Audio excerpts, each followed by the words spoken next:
In a recent study published on the research server of Research **, researchers showed that immunity to the altered type I interferon is associated with the increase in the severity of the 2019 coronavirus disease. Background: the response to coronavirus to infection of acute respiratory syndrome is very variable, resulting in various clinical results, ranging from asymptomatic infection to serious and even. A better understanding of this heterogeneity in the responses to COVID-19-based treatment could help identify alternative therapeutic strategies.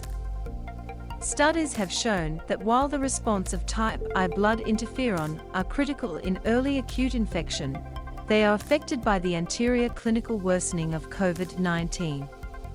Therefore, researchers have observed a dichotomous clinical response to IFN-I-based treatments in COVID-19 in the late stage. According to these observations, studies have also identified mutations in the genetic loci that govern the IFN-I immunity dependent on the interferon-3 regulatory factor and the interferon receiver. Similarly, autoantibodies against IFN, and the TLR7 route are critical to confer early immunity to SARS-CoV-2 infection. However, the exogenous treatment of IFN-I does not improve the clinical results for COVID-19. Here, it is also important to take into account the importance of deploying sensitive immunoassays when studying IFN type I directly from patient samples. As is known, IFN protein levels remain below the limits of detection of the immunerator test linked to conventional enzymes and Luminex tests. More importantly, plasma IFN levels at the time of patient sampling do not represent how patient cells respond to viral exposure. About the study.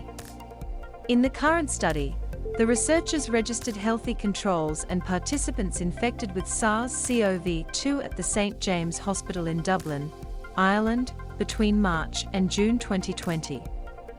The control group included 61 healthy people who matched the cohort of study, 5 years. At the time of registration, the team assigned to all participants in the study with gravity of the disease based on hospital admission and supplementary oxygen requirements. Patients who did not require hospitalization were classified as moderately sick, while hospitalized and administered supplementary oxygen through the nasal cannula were considered serious. Those classified as critics required more than 6 liters of oxygen per minute, administered through high-flow oxygen or a venturi mask. The team characterized the 13 IFN-alpha subtypes, especially IFN-2 protein.